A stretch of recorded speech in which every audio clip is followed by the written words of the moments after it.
আসসালামু আলাইকুম। দুটো ওয়ার্ড বলি। একটা হচ্ছে অ্যাবহরেন্ট আর একটা হচ্ছে অ্যাবহরেন্ট। এখন দেখেন, অ্যাবহরেন্স আর অ্যাবহরেন্ট দুটা একই ধাতু থেকে আসছে। দুটো মিলেই কিন্তু কোন একটা বিষয় ঘৃণিত, এবং ঘৃণিত হওয়ার কারণ হচ্ছে মোরাল রিজনস। এখানে দেখেন, ABHORRENCE,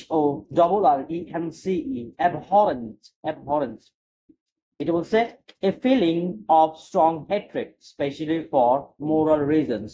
মানে কোনো একটা মোরাল রিজনে, কোনো একটা ন্যায় নীতি সংক্রান্ত বা ধর্মীয় কারণে কোনো একটা জিনিস ঘৃণিত, অ্যাবহরেন্স।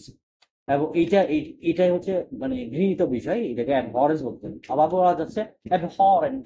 অ্যাবহরেন্ট বলতে এটা হচ্ছে যে কজিং হেট্রেড, মানে যে জিনিসটা ঘৃণার কারণ, causing hatred অ্যাবহরেন্ট।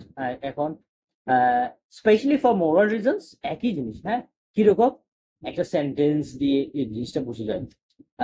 Racism is abhorrent to a civilized society. Racism is abhorrent, মানে রেসিজম যেটা ধর সাদা কালো যেটা বা বর্ণবাদী চিন্তা, এটা কি ঘৃণিত, abhorrent. Racism is abhorrent to a civilised society.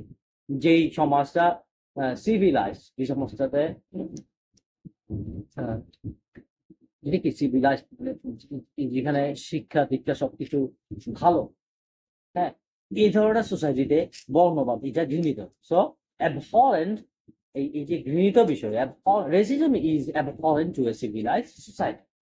একটি এক্সাম্পল।